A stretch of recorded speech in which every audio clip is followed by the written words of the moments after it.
Hello, welcome to our channel এটা মন্ত্র। তোমাদের মধ্যে যারা যারা ডাব্লিউবিসিএস এর ফর্ম ফিল আপ করেছো বা যারা যারা ডাব্লিউবিসিএস এর প্রিপারেশন করো along with all the other upcoming exams, তাদের মানে কমপ্লিট এবং প্রপার যাতে প্রিপারেশন থেকে শুরু করে তাদের যাতে কমপ্লিট একটা আন্ডারস্ট্যান্ডিং থাকে এবং সেই সঙ্গে সঙ্গে যে সমস্ত টপিকসগুলোতে তোমাদের হয়তো উইকনেস রয়েছে বা যে সমস্ত সাবজেক্টগুলো হয়তো তোমাদের অতটা মানে গ্রিপে আসে না, সেই জিনিসগুলোকে ক্লিয়ার করার জন্য আমরা কি করছি না, প্রত্যেকটা সাবজেক্টের উপর এক্সাম মোটামুটি আসবে এরকম টাইপের যে সমস্ত কোয়েশ্চেন্সগুলো সেগুলোকে সাম আপ করে নিয়ে তোমাদের কাছে নিয়ে আসছি, সো দ্যাট তোমরা কি করবে, সঙ্গে সঙ্গে দেখে চলে যাও, অ্যান্সার করে নাও। হয়তো কিছু কোয়েশ্চেন্স তোমরা পারবে, কিছু কোয়েশ্চেন্স পারবে না, তো ফাইন্ড আউট উইচ কোয়েশ্চেন্স তোমাদের মানে উইচ কোয়েশ্চেন্সের অ্যান্সার তোমাদের জানা নেই এবং সেই সমস্ত কোয়েশ্চেন্সগুলোকে নোট ডাউন করে নিয়ে এক্সাম হলে বুক ফুলে কলা তুলে চলে যাও। তো এরকম কিছু কোয়েশ্চেন্স যেমন আমরা অলরেডি ডিসকাস করেছি, তোমরা দেখেছো, তো বা যারা দেখোনি তারা অবশ্যই দেখে নিও।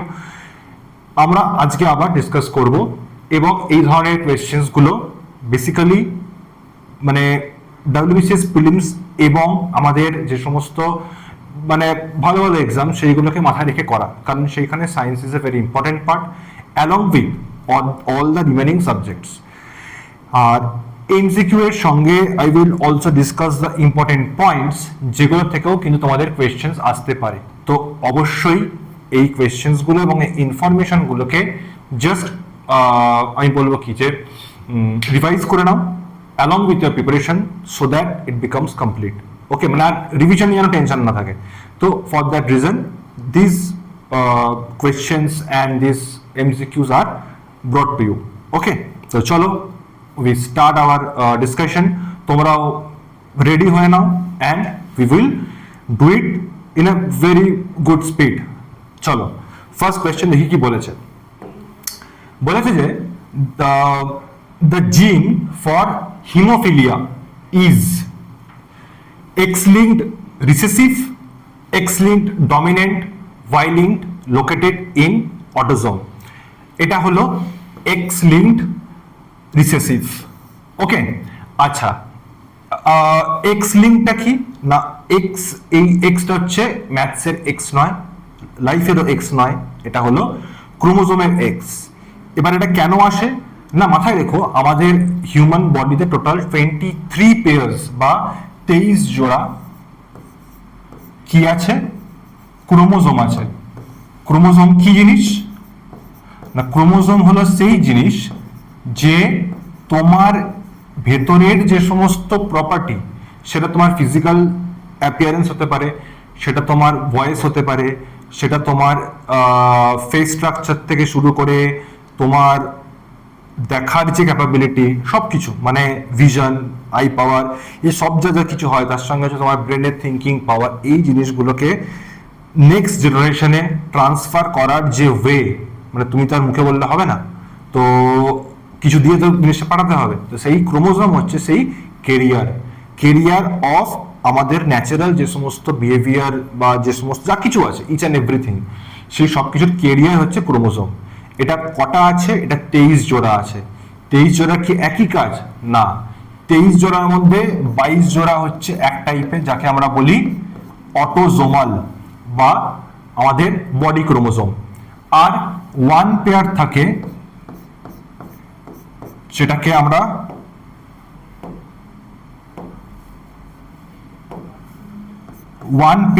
যেটাকে আমরা বলি সেক্স ক্রোমোজোম। এবার মেল ফিমেলে অনুযায়ী কি হয়ে যায় না, যদি মেল হয় তাহলে সেক্ষেত্রে এটা এক্স ওয়াই, আর যদি ফিমেল হয় তাহলে এটা হয়ে যায় এক্স এক্স। ঠিক আছে, তো এখানে এবার এই যে এক্স, এই এক্স হচ্ছে এই এক্স, ক্লিয়ার? তাহলে এখানে বলেছে haemophilia is an x linked recessive disorder.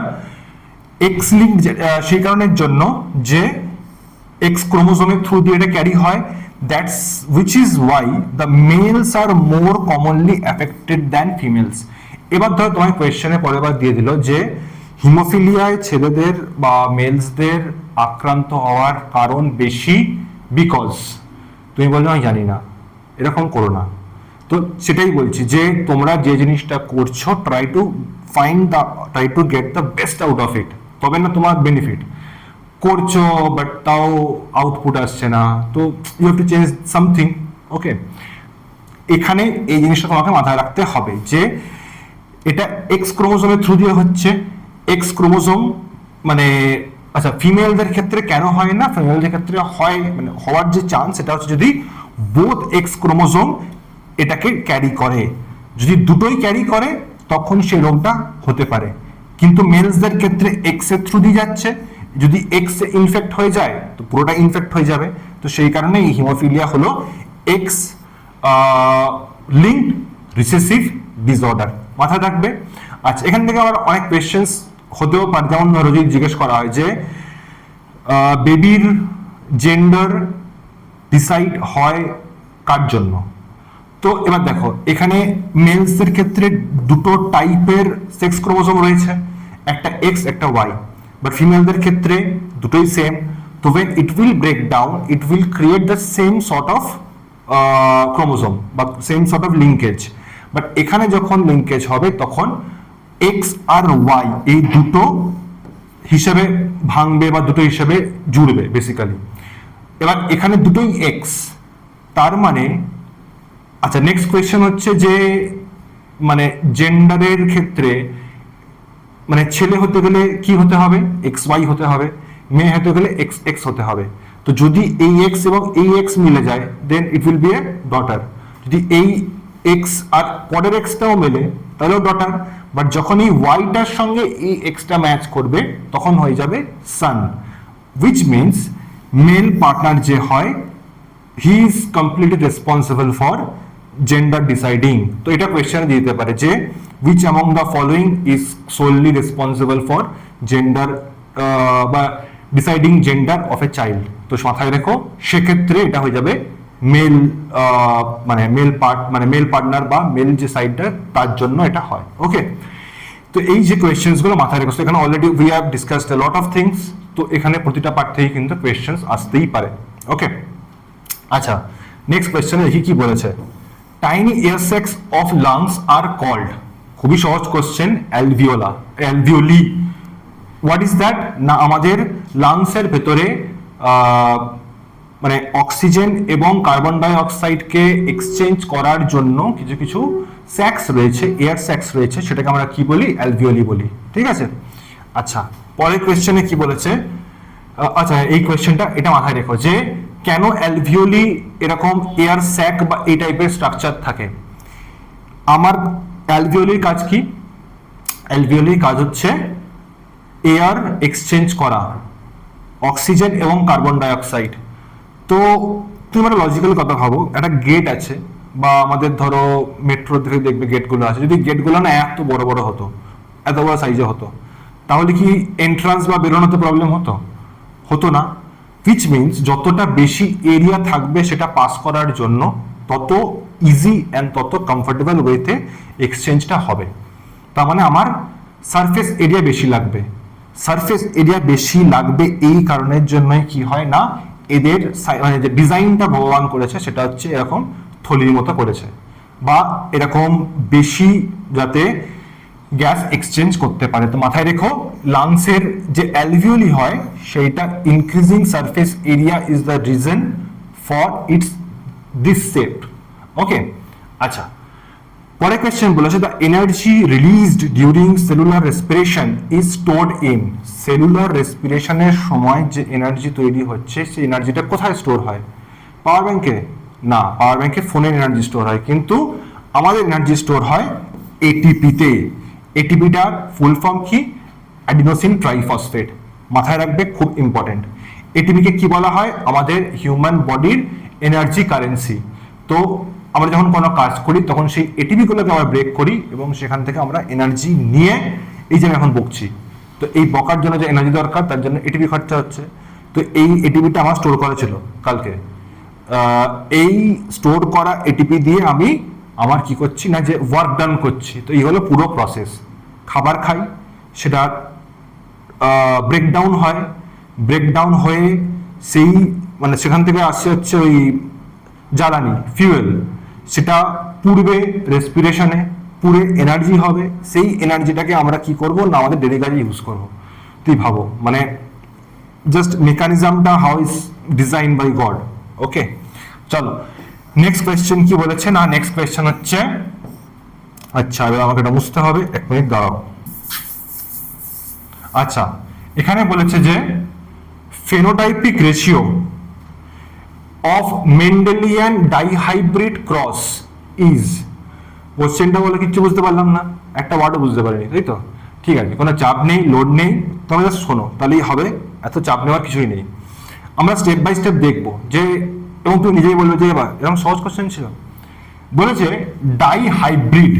Dihybrid cross মানে হলো মানে দুটো আলাদা আলাদা ফ্যাক্টরস বা দুটো আলাদা আলাদা বৈশিষ্ট্য সম্পন্ন প্রাণীর মধ্যে, মানে প্ল্যান্ট হোক বা দুটো সেম স্পিসিসের মধ্যে কম্বিনেশন বা ক্রসিং হবে। যেমন ধরো আমি একটা এক্সাম্পল নিচ্ছি, একটা ধরে নিলাম হাইটের রেসপেক্টে একটা ফ্যাক্টর ধরো হচ্ছে টল আর শর্ট, আরেকটা নিচ্ছি ধরো কালারই বলছি, ধরো একটা বললাম ফেয়ার, একটা তো বললাম ব্ল্যাক। তার মানে কি এগুলো ট্রেটস, এগুলো হচ্ছে বৈশিষ্ট্য। এবারে কি করা হলো না এই দুজনের মধ্যে ক্রস করানো হলো, মানে এবার আচ্ছা এখান থেকে কি হবে, এখান থেকে এগুলো আলাদা আলাদা ব্রিডে ভেঙে যাবে। মানে কিরকম জাস্ট বলি আরো তাহলে বুঝতে পারবে। ধরো আমি বলছি যেটা টলটাকে আমি কিভাবে রিপ্রেজেন্ট করবো, টলটাকে আমি রিপ্রেজেন্ট করবো ক্যাপিটাল টি দিয়ে, ঠিক আছে। সিমিলারলি শর্টটা কি হাইটেরই আরেকটা বৈশিষ্ট্য, তো সেটাকে আমি লিখছি স্মল টি দিয়ে। তেমনি কালারের ক্ষেত্রে যখন বলছি যে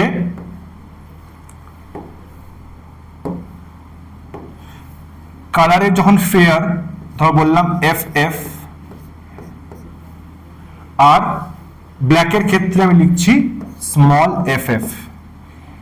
এবার যখন আচ্ছা এবার বলছে phenotypic ratio of Mendelian dihybrid cross. Okay, যখন হাইব্রিড যখন F1 হবে, অর্থাৎ যখন প্রথমবার ক্রসিং হবে এদের দুজনের মধ্যে,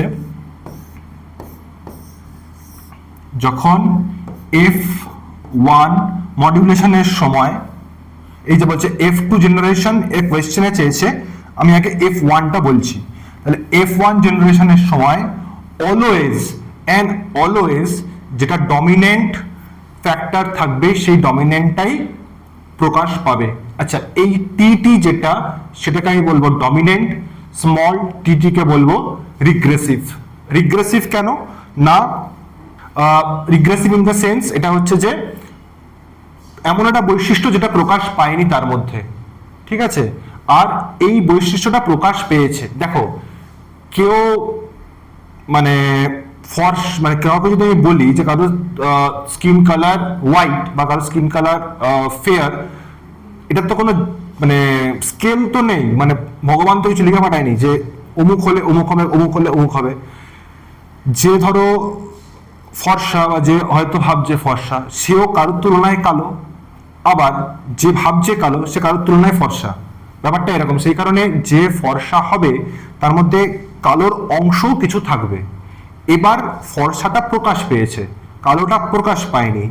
এই পুরো আমাদের যে ফিজিক্যাল মানে যে মানে গ্রোথ বা ফিজিক্যাল সব কিছু এই ফ্যাক্টরসের উপর ডিপেন্ড করে, যে দুটো ট্রেটস বা দুটো বৈশিষ্ট্যের মধ্যে কোনটা প্রকাশ পাবে আর কোনটা প্রকাশ পাবে না। যেটা পাবে সেটা ডমিনেন্ট, যেটা পাবে না সেটা রিগ্রেসিভ। এবার এই যে হয়তো টলার, তার ক্ষেত্রে ডমিনেন্ট টি হবে, অর্থাৎ সেটা প্রকাশ পেয়েছে, আর স্মল টিটা হলো রিগ্রেসিভ। তেমনি এটাও হলো ডমিনেন্ট, এটা হলো রিগ্রেসিভ। প্রথম যখন ফার্স্ট জেনারেশন আসবে, ফার্স্ট জেনারেশনের ক্ষেত্রে সবসময় এটা ডমিনেন্টই হবে, অর্থাৎ এদের দুজনের যেটা ভালো সেইগুলো কম্বাইন হবে, অর্থাৎ টি আসবে, এফ আসবে, কিন্তু কিভাবে আসবে? টি small tea, F small F. হলো? প্রবলেমটা হচ্ছে যেহেতু টিটা হচ্ছে ডমিনেন্ট, সেই কারণের জন্য টিটা প্রকাশ পাবে, স্মল টিটা প্রকাশ পাবে না। এবার এখান থেকে কি হবে না, এই যে চারটে ফ্যাক্টরস দেখতে পাচ্ছ, এই চারটে ফ্যাক্টরস বা এই চারটে বৈশিষ্ট্যের আবার ইন্টার মিক্সিং হবে। তো ইন্টার মিক্সিং এর ফলে টোটাল যখন 16 জন নতুন ক্রিয়েচার বা নতুন প্রাণী এলো বা নতুন জন এলিমেন্ট এলো, তাদের মধ্যে যে ফেনোটাইপিক রেশিও হবে সেটা হবে 9:3:3:1। এই 9টা কি? 9টা হচ্ছে ডমিনেন্ট, মানে হলো টি টি এফ এফ। তিনটা কি? তিনটা হচ্ছে এমন একটা গ্রুপ যাদের কোনো একটা ডমিনেন্ট হয়েছে আর একটা রিগ্রেসিভ হয়ে গেছে, দুটোই আসেনি, এদের মধ্যে দুটোই এসেছে এবং দুটোই ডমিনেন্ট এসছে, কিন্তু এদের মধ্যে কি হলো, পরের যে গ্রুপটা অবভিয়াসলি কম হবে তারা, সেই জন্য 3:3 হয়েছে, বাট এই গ্রুপটা হলো ডমিনেন্ট আর রিগ্রেসিভ।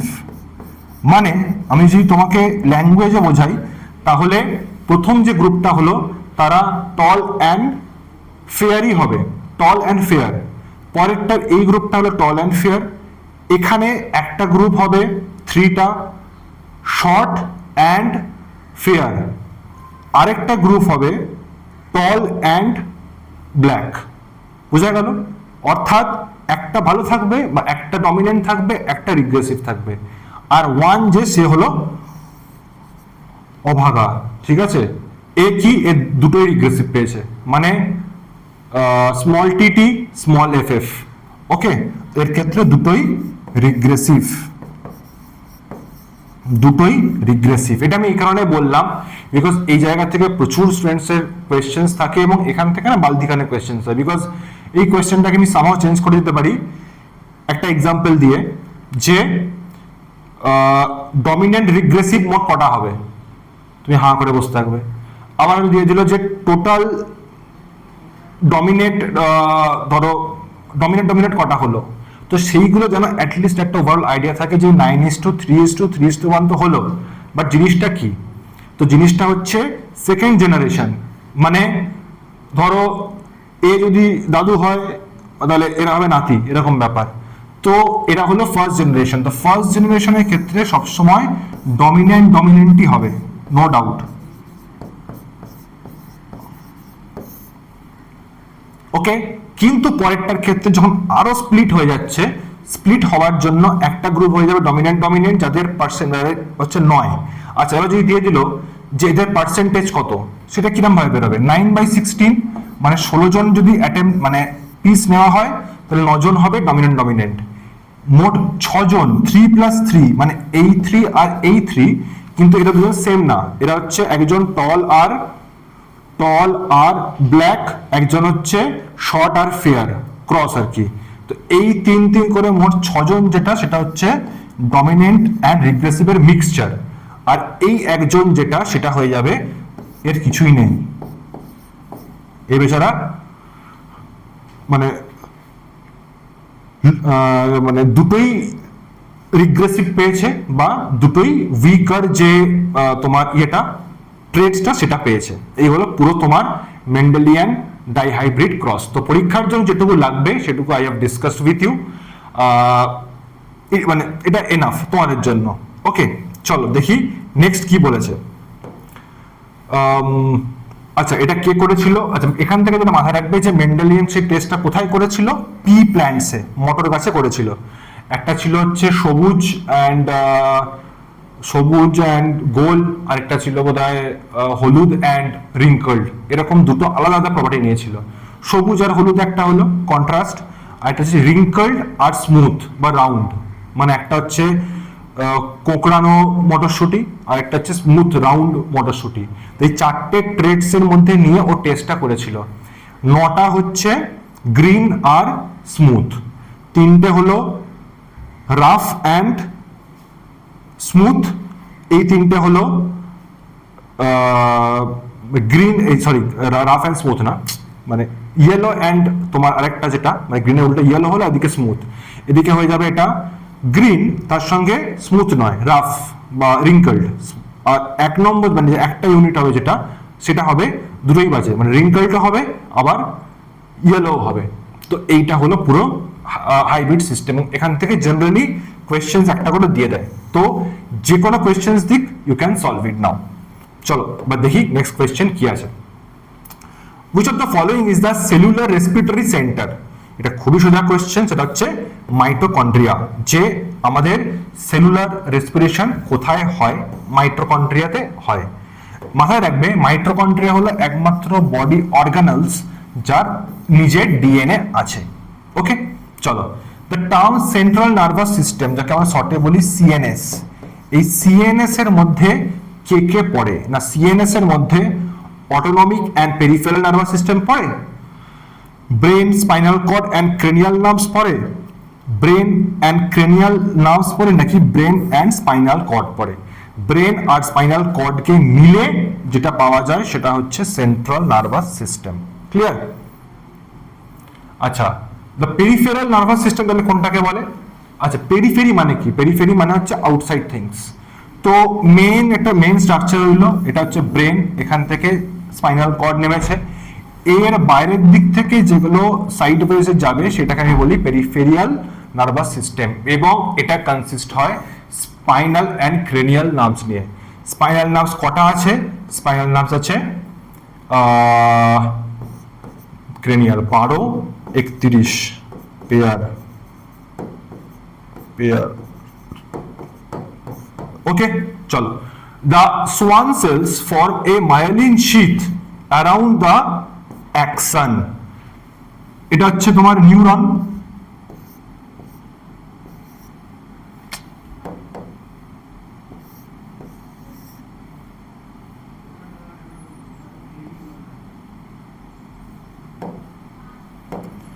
এই নিউরনের এইখানে এরকম একটা পোর্শন থাকে, এইটাকে বলা হয় মায়োলিন সিথ।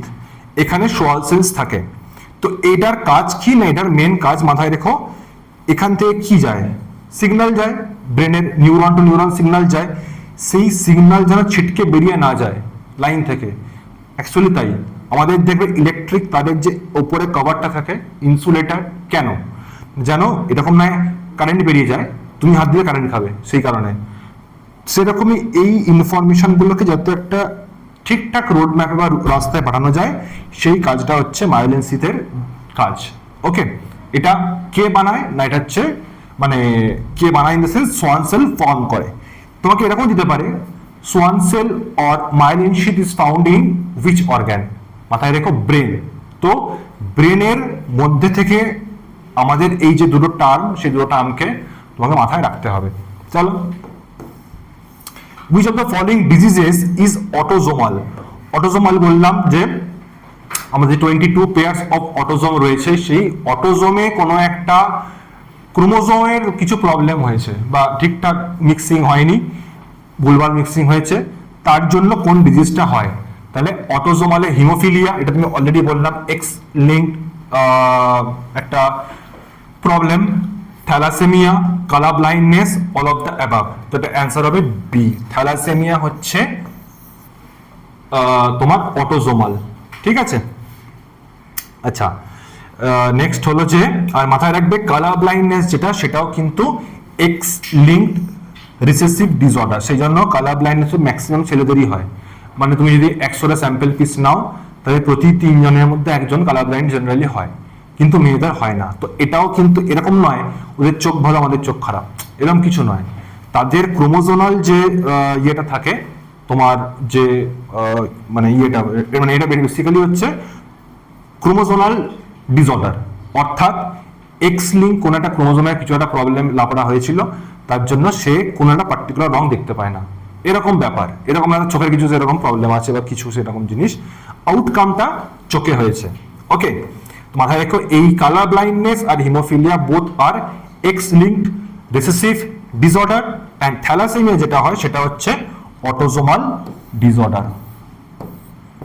আচ্ছা, এ টার্মিনেটর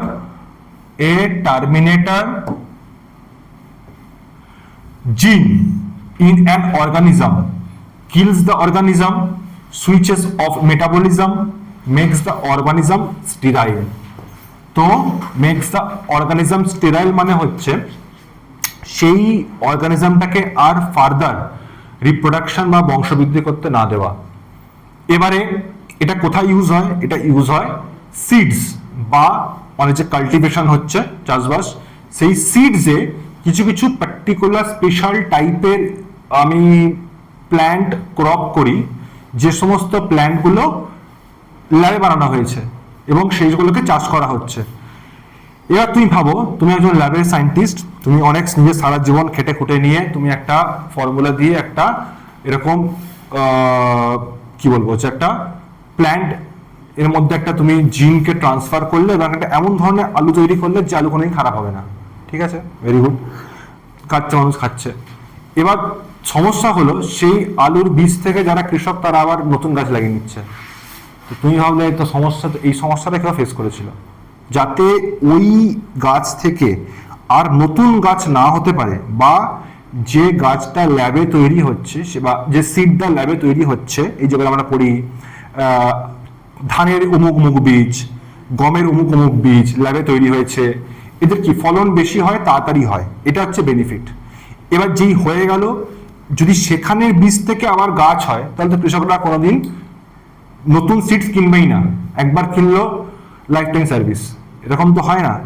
সেই কারণের জন্য এই টার্মিনেটর জিনটা দেওয়া হয় যাতে সেইগুলো আর ফার্দার মানে রিপ্রোডাকশন করতে না পারে বা বংশবৃদ্ধি করতে না পারে, ওখানেই খেলা শেষ হয়ে যায়। ঠিক আছে, তো এই হলো টার্মিনেটর জিনের গল্প। আচ্ছা, এই যে টেকনোলজিটা এখানে তৈরি হয়েছে, একে বেস করে তাকে বলা হয় জেনেটিক ইউজ রেস্ট্রিকশন টেকনোলজি বা গুর্থ না জিওআরটি। তো পরীক্ষা কোশ্চেন দিয়ে দিতে পারে হোয়াট ইজ জিওআরটি। তো মাথায় রেখো এই জিওআরটিটার যে ফুল ফর্ম বা যেটা হচ্ছে জেনেটিক ইউজ রেস্ট্রিকশন টেকনোলজি। ঠিক আছে, আচ্ছা নেক্সট কোয়েশ্চেন হচ্ছে ফার্স্ট ট্রান্সজেনিক ক্রপ কি? এই ট্রান্সজেনিক ক্রপ হচ্ছে যেটা বলছিলাম যে এমন একটা ক্রপ যেখানে আমি বাইরের ফরেন কোনো ডিএনএ নিয়ে এসে সেই যেটাকে মানে সেই ক্রপটাকে ইমপ্রুভ করে নিয়েছি। তো সেটা এখানে হচ্ছে কি টোব্যাকো, কটন, পি, রাইস। আমরা প্রথম করেছিলাম, ফার্স্ট যেটা করেছিলাম সেটা হচ্ছে টোব্যাকো, তামাকের উপর আমরা ট্রান্সজেনিক ক্রপ বানিয়েছিলাম, অর্থাৎ ডিএনএ দিয়ে আমরা নতুন একটা তামাক তৈরি করেছিলাম। কারণ তামাকে অ্যাকচুয়ালি মানে কিছুটা প্রবলেম হতো, এখন মনে নেই, I have not complete, I don't have the complete information. তামাকের বোধ হয় যে মানে তাড়াতাড়ি খারাপ হয়ে যাওয়া বা এরকম টাইপের কিছু সমস্যা, পোকা ধরে যাওয়া, তো সেটার ইমিউনিটি বাড়ানোর জন্য একটা ডিএনএ বাইরে থেকে দেওয়া হয়েছিল এবং it became the first transgenic crop. Okay, আচ্ছা চলো, এই যে বললাম এটা পরীক্ষা দিয়ে দিতে পারে যে হোয়াট ইজ ট্রান্সজেনিক ক্রপ। তো transgenic crop is nothing but contains genes inserted from another organism to express desired traits. Okay, চলো নেক্সট কোয়েশ্চেন বলেছে damage to the cerebellum causes uncontrollable hunger, coma, loss of speech, loss of balance. সেরিবেলামের কাজ হলো আমাদের balance বা human বডির ব্যালেন্সকে maintain করা।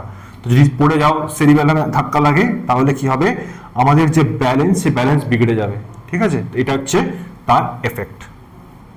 আচ্ছা next question কি বলেছে, the kidneys are made of tubular units called tubular units glomerulus, nephrons, capillaries, Bowman's capsule. Answer is nephrons. এই নেফ্রনসের দুটো পার্ট হলো গ্লোমেরুলাস আর বাউম্যানস ক্যাপসুল।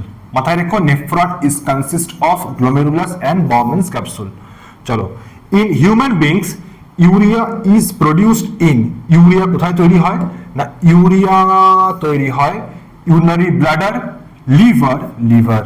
ওকে, লিভারে মানে কেন হয় না, অ্যামোনিয়া যে হয়, এই অ্যামোনিয়ার থেকে ইউরিয়া এটা তৈরি হয়, এবং এই ইউরিয়াটা আলটিমেটলি কিডনি থ্রু দিয়ে আমাদের বাইরে, শরীরের বাইরে বেরিয়ে যায়। Urea is very harmful for our body.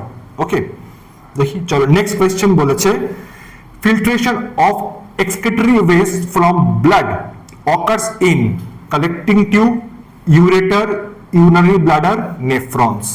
Filtration of excretory West মানে আমাদের যে বর্জ্য পদার্থ যেগুলো ফিল্টার করে পাওয়া গেল সেটা আলটিমেটলি ব্লাডে কোথা থ্রু দিয়ে বা মানে কিভাবে মিক্সিংটা মানে ফিল্ট্রেশনটা কোথায় হচ্ছে, ফিল্ট্রেশনটা নেফ্রনে হয়। ওকে, আচ্ছা, নেফ্রনকে বলা হয় ইউনিট অফ কিডনি, মাথায় রেখো, নেফ্রনকে বলা হয় ইউনিট অফ এক্সক্রিশন সিস্টেম, ঠিক আছে, আর নিউরনকে বলা হয় ইউনিট অফ নার্ভাস সিস্টেম, আর মানে আমাদের ব্রেনের basically major important part. Next বলেছে যে আচ্ছা, এটা মাথায় রেখো as a MCQ, first step of urine formation is ultrafiltration, ঠিক আছে। চলো নেক্সট,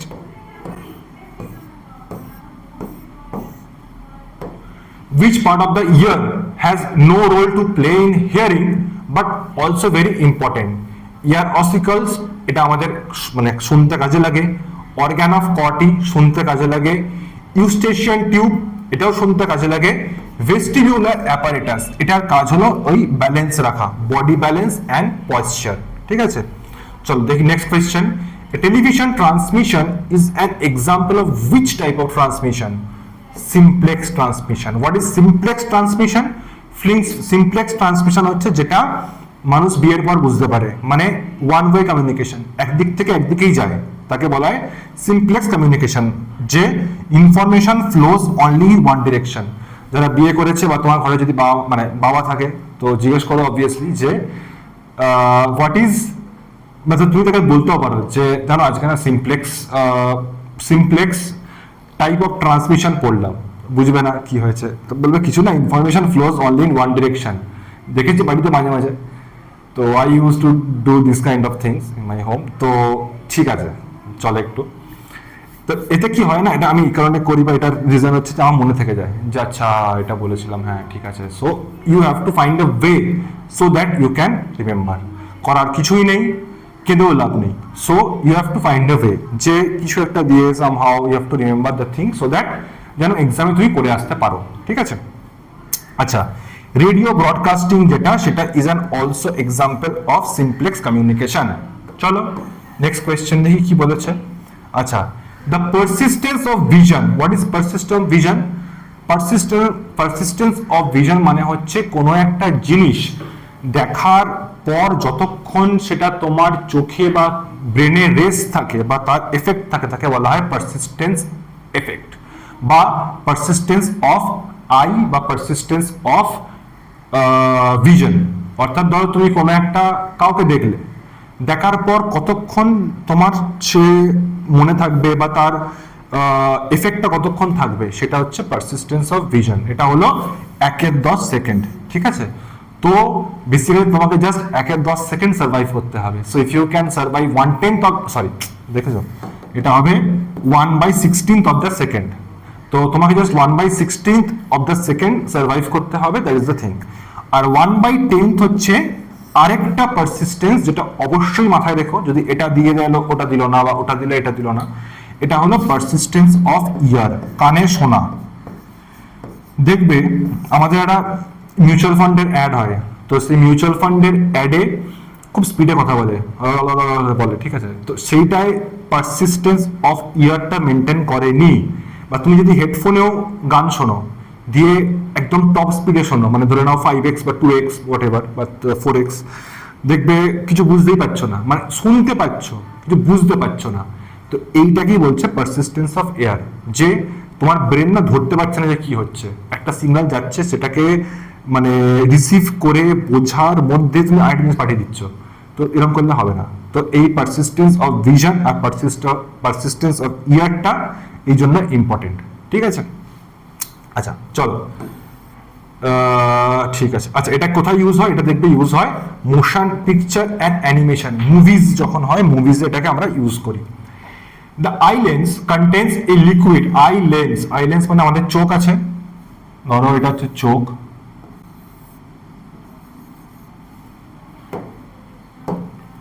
এটা আমাদের চোখ, ঠিক আছে। তো এই চোখের যেটা লেন্স, সেই খুব বাজে হয়েছে, the eye lens contain a liquid called aqueous humor. aqueous, এটা স্পেলিংটা একটু ভুল আছে, aqueous, আরে ভাই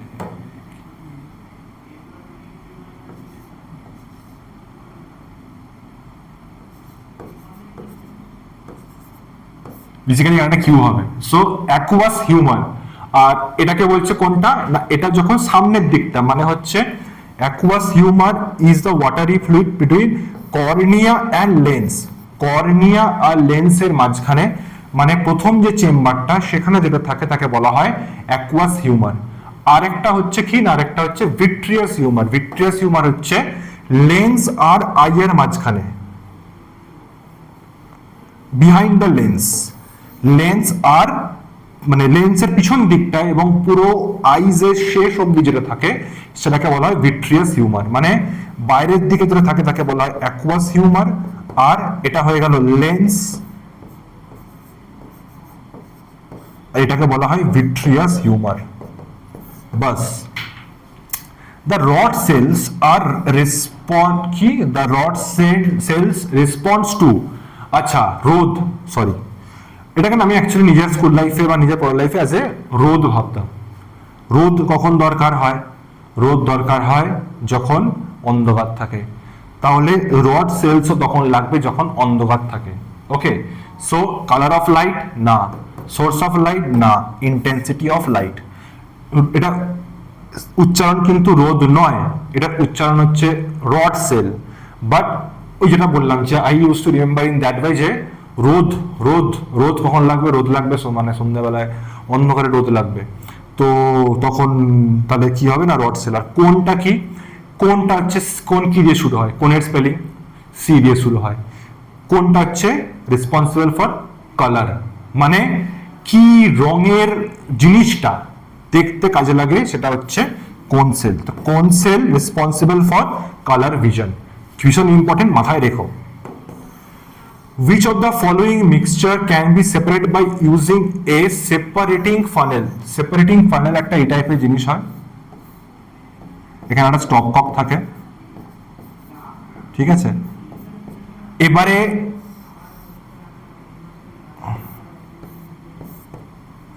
তো এটা হলো separating funnel. Water and sugar, water and milk, water and oil. Water and oil তুমি যেই দেবে, ধরো একটা মিক্সিং করলে, মিক্সিং করে নিয়ে এখানে ঢেলে দিলে, ওয়াটার আর অয়েলের মধ্যে কি হালকা, অয়েল হালকা, তো অয়েলটা উপরের যে সারফেস সেই সারফেসটা অবধি থাকবে, আর নিচের যে পোর্শনটা থাকবে সেই পোর্শনটা জল যেহেতু তার থেকে ভারী, এই পোর্শনটা জল চলে আসবে।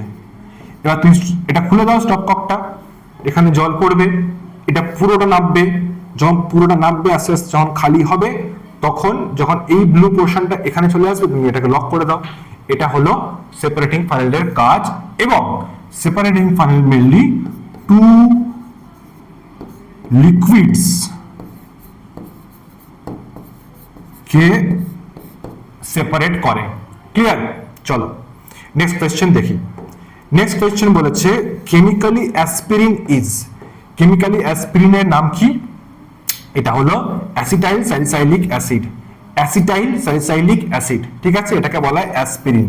মেন কাজ কি? অ্যাসপিরিনের কাজ হচ্ছে পেন কিলার বা আমাদের কষ্ট কমাতে সাহায্য করে। এ কষ্ট শরীরের কষ্ট, এ কষ্ট মনের কষ্ট নয়। অ্যাসপিরিনকে মনের কষ্ট কমবে নি, শরীরের কষ্ট কমবে, ঠিক আছে। তো এটা হলো তোমার অ্যাসপিরিনের জিনিস, relief, pain relief, fever reduction and inflammation control. আচ্ছা চলো নেক্সট দেখি কি বলেছে।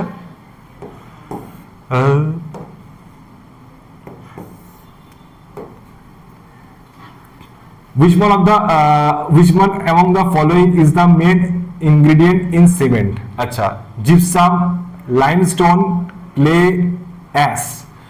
তো সব থেকে বেশি যেটা সিমেন্টের জন্য তৈরি লাগে সেটা হচ্ছে লাইমস্টোন, বা সিমেন্টের মেইন যেটা উপাদান সেটা হচ্ছে ক্যালসিয়াম অক্সাইড। এটা আমরা লাইমস্টোন থেকে নিয়ে নিই, ঠিক আছে। জিপসামের একটা ইম্পর্টেন্ট কাজ রয়েছে। জিপসাম সিমেন্টের কি করে, সিমেন্টটাকে জলে ফলে বুঝিয়ে দিয়ে দেয়, আস্তে আস্তে শুকিয়ে যায় বা সেটলিং হয়।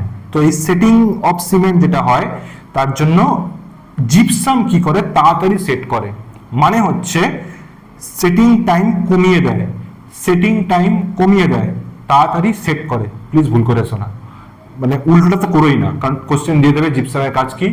জিপসাম কি করে, জিপসাম সেটিং টাইম কমিয়ে দেয়, তাড়াতাড়ি সেট করে, ঠিক আছে। তো এটা হলো জিপসাম। আর অ্যালুমিনা হয় Al2O3, সেটা স্লো কাজ করে বা সেটা তোমার সেটলিং টাইমকে বাড়িয়ে দেয়, তো দেরি করে শুকাবে। আর জিপসাম দিলে তাড়াতাড়ি শুকাবে।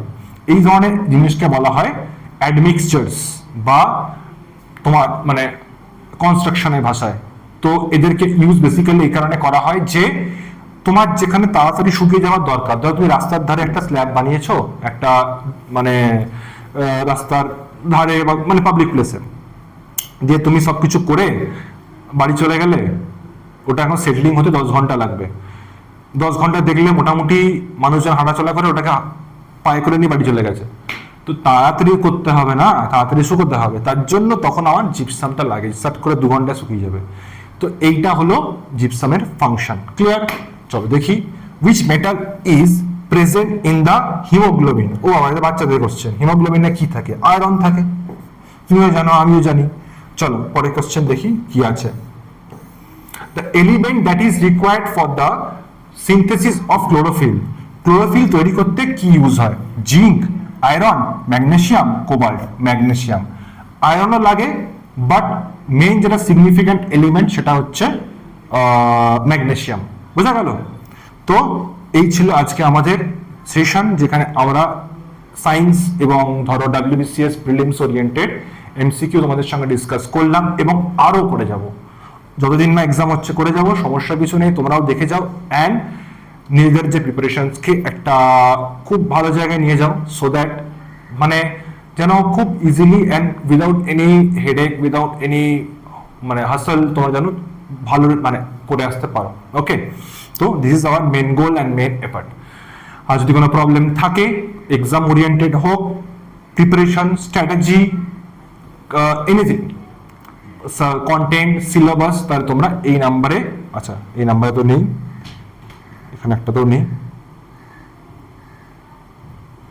তাহলে আমাদের যেটা স্পেসিফাইড নাম্বার থাকে তোমরা সেখানে কন্ট্যাক্ট করবে, তোমরা সেখানে পিং করতে পারো, অসুবিধা কিছু নালে তোমরা ইউটিউবের যে মানে কমেন্ট সেকশন আছে সেখানে লিখে রেখো, we will see and we will solve those problems. Okay, তো চলো আমরা নেক্সট ভিডিওতে মিট করবো। আনটিল দেন গুড বাই, ভালো থেকো এবং প্রিপারেশনকে খুব ভালোভাবে নিয়ে যাও, যাতে খুব মানে একটা মানে খুব ভালো মোমেন্ট ইউ ক্যান ক্রিয়েট। ওকে, দেখা হবে নেক্সট ভিডিওতে। আনটিল দেন গুড বাই, ভালো থেকো।